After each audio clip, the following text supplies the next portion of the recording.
Fala pessoal, tranquilo? Tudo bem com vocês? Vamos lá para mais um vídeo aí sobre Bitcoin. Recentemente está saindo muitas notícias, né? E o próprio mercado está comentando sobre esse colapso, entre aspas, das altcoins. Se você viu meu último vídeo, você sabe exatamente o que é uma altcoin e você sabe por que o Bitcoin é considerado uma das moedas mais seguras, né? A pioneira das criptomoedas. E nesse vídeo eu preciso que você saiba isso para você conseguir entender esse colapso. Eu tenho que explicar sobre outros conceitos, como por exemplo carteira ou entre outras coisas que tem nesse mundo de criptomoedas que pessoas iniciantes não sabem. Mas durante esses vídeos de notícias, etc., eu vou falando ali e você vai pegando esses conceitos, tá bom? Então hoje a gente vai analisar sobre essas principais teses que o mercado está trazendo sobre o colapso das altcoins e por que o Bitcoin continua sendo o ativo considerado mais seguro do mercado. Bom, senhores, esse vídeo está sendo gravado no dia 3 de fevereiro, tá? Uma segunda-feira, às 5 horas da tarde. Esse vídeo vai demorar a ser lançado porque o Soares, né, o meu parceiro de canal, ele vai postar 2 vídeos antes desse sair, então pode ser que eu faça uma atualização sobre ele, mas a gente vendo nesse cenário aqui, que é o que eu quero explicar, a gente pode analisar que o Bitcoin, por exemplo, está ali positivo e outras moedas estão meio que despencando, né? Ethereum 11%, XRP 6%, Solana 6%, BNB 8%, Dogecoin 11%. E assim vai, né? Se você pode ver aqui que várias moedas estão caindo bastante, 20% quase. Então você pode analisar que até o sentimento do mercado está em medo e que a dominância do Bitcoin está em 60%. Porque nesse cenário de criptomoedas e etc, existem muitas delas que tentam trazer projetos que às vezes não dão certo. E muitas vezes, quando elas não dão certo, as pessoas migram para o Bitcoin. Então, por isso que o Bitcoin ele tem essa relevância. Porque além dele ser o pioneiro das criptomoedas, a gente vê que quando rola uma queda muito grande do mercado, um colapso, as pessoas migram para a principal moeda, a moeda mais forte, a moeda líder. Então você pode ver que cai várias moedas enquanto o Bitcoin está positivo, agora está na casa dos 100 mil dólares. Resumidamente, muitas pessoas falam que essas moedas podem ser consideradas shitcoins, moedas cocô. Então são moedas que não têm fundamento, tá? Eu não concordo plenamente com isso, mas isso é a minha opinião. Eu acredito que existem algumas moedas aqui que podem trazer um valor, tem projetos bons, mas exige muito estudo. E se a gente for ver, pessoas que compraram Ethereum nos últimos anos não se deram bem, e é o caso de muitas outras moedas. Enquanto o Bitcoin, você fazendo o seu DCA, você comprando com um bom preço médio, você consegue ter uma boa performance em criptomoedas. Bom, pessoal, essa é a parte mais importante do vídeo. Provavelmente vai ser a que eu vou falar mais, então se eu gaguejar, travar, falar alguma coisa errada, provavelmente vai aparecer um textinho aí na tela. Mas vamos lá, tá? As moedas, como eu disse, as altcoins no primeiro vídeo, elas podem oferecer funcionalidades diferentes, ok? Então, por exemplo, o Bitcoin, ele se propõe a ser uma reserva de valor, um sistema descentralizado. O Ethereum, ele está mais ligado a contratos inteligentes, a DApps, que são aplicativos descentralizados, ou sistemas financeiros descentralizados, que são os DeFi. Você pode ver que todas essas moedas vão ter propostas diferentes, interligar blockchains, mas eu não vou explicar uma por uma, porque, de novo, o vídeo não pode ficar muito longo. Todas elas funcionam no sistema de blockchain, aquele sistema que aparece, quem compra, quem vende, né? O nome é blockchain mesmo. Só que eles têm formas diferentes de validar suas transações, ok? Primeiramente, a gente tem que falar do Proof of Work, que é algo que você já sabe. Para você validar uma transação, basta você ter um poder computacional. Então, você ter um computador para resolver problemas matemáticos, que a gente chama de hashes. E quando ele resolver esses problemas matemáticos, ele vai resolver uma recompensa por isso. É uma competição entre os mineradores para ver quem consegue validar essa transação e receber a sua recompensa. Caso o Proof of Stake é diferente. O staking, por exemplo, perceba que quando você faz isso numa corretora, por exemplo, a Coinbase, e aí quando você fizer o staking, as suas criptomoedas vão ficar presas. Por que isso? Porque você está bloqueando com uma forma de aposta, entre aspas, para mostrar que você confia no sistema, enfim, e você é confiável para validar as transações. O que isso significa, né? Inclusive, a IA gerou uma baleia ali, eu achei interessante essa comparação com uma baleia. Uma baleia é uma pessoa rica que controla grande parte de algo. Pronto. Aqui nesse caso, se uma pessoa, um rico, decidir comprar muitos Ethereums, ele pode ter a capacidade de controlar a rede Ethereum. Então, pode se perder essa ideia de descentralizado, entende? E por mais que Solana e Ethereum, por exemplo, sejam redes mais rápidas, né? Inclusive Solana, que eu falei, é barato e tal, esse sistema ele não é tão descentralizado ou tão seguro, vamos dizer assim, quando comparado ao Bitcoin. Porque no caso do Bitcoin, não existe possibilidade de uma pessoa comprar poder computacional através de tokens, através de moedas. No caso dessas moedas que levam Proof of Stake, existe essa possibilidade. Então o Proof of Work ele se prova como mais descentralizado, porque qualquer minerador pode participar.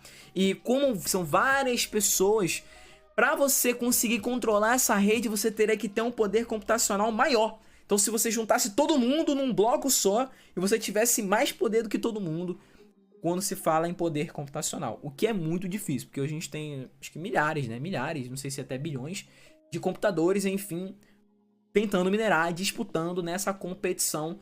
E conforme o halving, como já foi explicado no último vídeo também, isso vai ficando mais difícil, essa competição ela vai ficando mais difícil. Então é por isso que existe essa comparação, e as pessoas confiam mais no Bitcoin, né, que é, além disso, se provou uma rede estável, porque, por exemplo, a Solana e a Ethereum já foram redes que travaram, caíram, né? Existiu casos que redes foram hackeadas mesmo.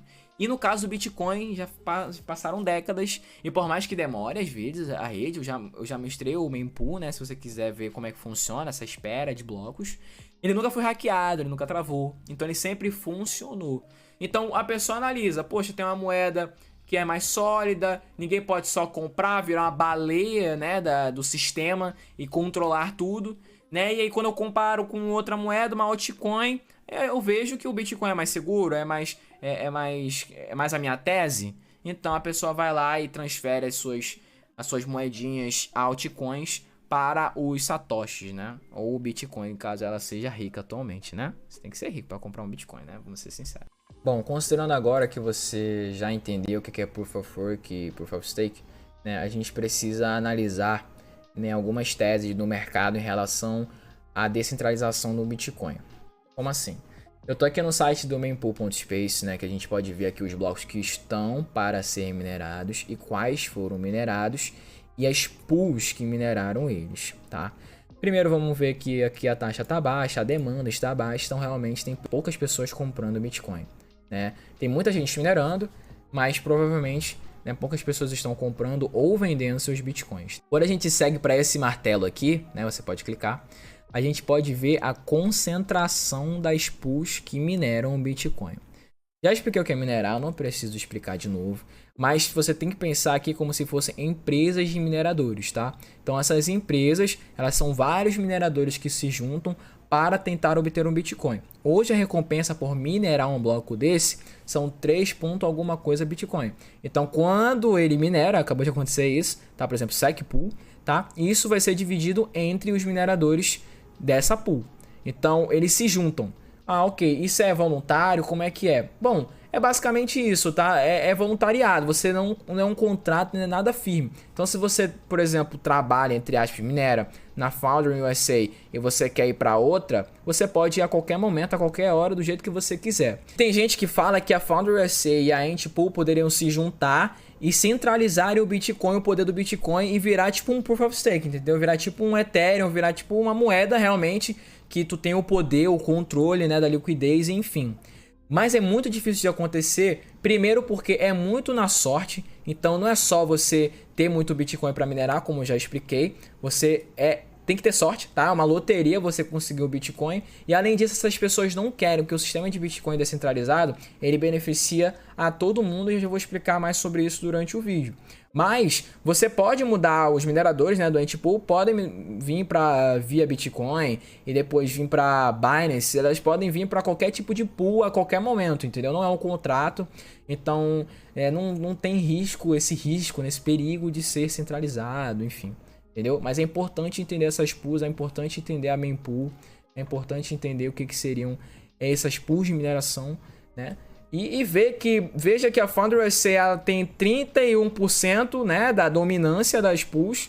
E olha aqui, ó, faz tempo que essas pools faz tempo que a Foundry USA não minerou um bloco, ó, ela minerou 1, 2, 3.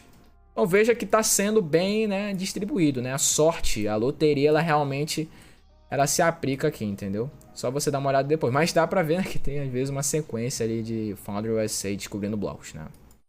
Bom, seguindo nesse mesmo raciocínio de camadas, segurança, eu preciso falar sobre as camadas que a gente tem, né, nas blockchains, enfim, entre as criptomoedas, tá? Por quê? A gente pode separar aqui em Layer 0, 1, 2 e 3, né? São as 4 camadas que a gente tem. Tá, e quando a gente fala de camadas, a gente fala de onde as coisas acontecem nesse sistema blockchain, nesse sistema de criptomoeda. Como assim? Eu vou resumir porque eu quero fazer um vídeo mais relacionado a isso em específico, tá? Mas a camada 0, e esses aqui são exemplos de criptomoedas como a Polkadot, como Cosmos, Cardano, tá? Que inclusive eu acho que é Proof of Stake a maioria aqui, né? Você pode dar uma pesquisada. É onde acontece a integração de sistemas diferentes, ou seja, de blockchains diferentes. Então, essa camada ajuda o Bitcoin a interagir com outras blockchains descentralizadas também, né? O DeFi, por exemplo. A camada 1, que são as próprias blockchains, é onde o Bitcoin tá. É a principal camada, é onde acontecem as transações, é aquilo que você viu no mempool. Então é onde todos esses blocos são enviados em primeira mão. Só que o que eu falei, às vezes, no caso, por exemplo, no Bitcoin, essa camada ela pode se tornar lenta. Então, a camada 2 ela se torna uma opção para escalabilidade. Ela se torna uma opção para escalar as transações, ela se torna uma opção para fazer as transações ocorrerem mais rápido. Então, como está escrito aqui em inglês, né? Isso aqui está em inglês. Então, algumas criptomoedas elas já surgem olhando para fazer um sistema mais rápido, mais eficiente, porém menos seguro. Já no caso do Bitcoin, ele é muito seguro por todo esse sistema de Proof of Work. E agora está buscando funcionalidades, ou seja, formas de fazer esse sistema ser mais eficiente, mais rápido. E o mais recente é o Lightning Network, que eu já vou explicar o que seria em outro vídeo, tá? Não vai ser nesse vídeo que eu vou explicar, não. Mas ele está na camada 2, tá? E a camada 3 é onde ficam os aplicativos para você fazer o swap, ou seja, trocar uma moeda por outra, entre outros aplicativos, são os DApps, né, os aplicativos descentralizados, tá? Então, assim, resumidamente é isso que a gente pode falar sobre essas 4 camadas. Eu vou fazer vídeos falando mais sobre isso, mas o que eu quero explicar resumidamente existem moedas que surgem já visando serem mais rápidas e outras se tornam mais seguras para depois serem mais rápidas, mais eficientes. E esse é o caso do Bitcoin, ok? E aí cabe a você ver o que você acredita mais, o que você acredita que poderia ser uma reserva de valor, por exemplo, de uma nação, tá? Quando a gente pensa, eu tô explicando tudo isso para você fazer uma análise crítica disso e se perguntar o que seria realmente um sistema descentralizado eficiente, o que seria seguro, né? Seria uma pessoa poder comprar várias moedas e se tornar a principal controladora daquela rede, ou seria uma competição? Então aí você vai trazendo as suas teses, trazendo a sua análise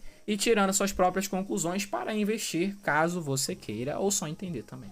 Então, pessoal, com as informações que eu dei para vocês, vocês agora podem entender melhor por que tá rolando essa queda aí, né?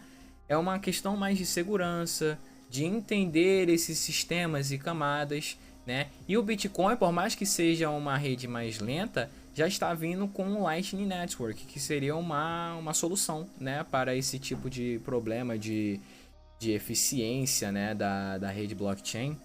E eu já vou explicar melhor em próximos vídeos, tá, sobre essa rede. Mas é basicamente uma segunda camada, né? Você aproveita aquela rede ali para fazer transações mais rápidas, né? É bem parecido com o Pix, inclusive, assim, você meio que cria uma transação, a pessoa paga. É bem legal, eu vou explicar depois, tá? E é isso, você faz essa análise e consegue entender o que seria do mercado. E aí você pode tirar suas conclusões acerca do que o mercado está querendo dizer pra gente com essa queda das altcoins e com essa estabilização do Bitcoin, né? Não está nem caindo nem subindo, ele está estável. E não podemos esquecer dos halvings do Bitcoin. Já expliquei que é um halving, mas é basicamente a recompensa pela mineração do Bitcoin fica mais baixa, né? Vai diminuindo, ou seja, a oferta do Bitcoin ela vai diminuindo conforme os anos. E aí veja que nos anos de halving, depois que aconteceu o halving, ocorreu uma alta significativa, né?